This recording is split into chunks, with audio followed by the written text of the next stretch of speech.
মানুষের সবচেয়ে বড় ভয় কি মৃত্যু? হয়তো না।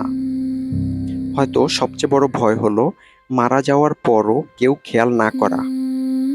জাপানে এর একটা নাম আছে, কোডোকুশি, অর্থাৎ একাকিত্বের মৃত্যু। হাজার হাজার বৃদ্ধ মানুষ সেখানে একা থাকে। সন্তান দূরে, বন্ধু নেই, কথা বলার মানুষও নেই।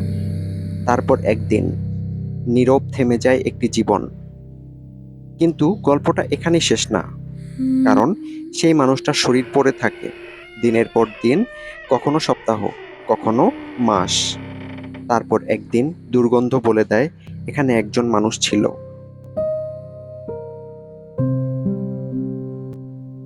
ভাবছেন এটা শুধু জাপানের গল্প? না, বাংলাদেশেও এখন এমন বাস্তবতা দেখা যাচ্ছে।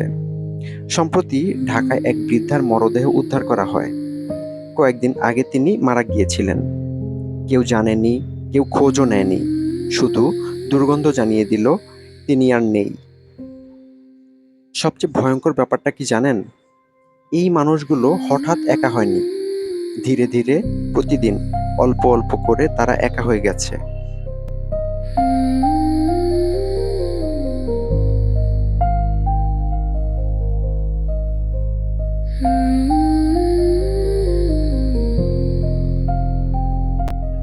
আজ প্রযুক্তি আমাদের সবাইকে কানেক্টেড করেছে, কিন্তু মানুষকে কি ক্লোজার করেছে, নাকি আরো দূরে সরিয়ে দিয়েছে?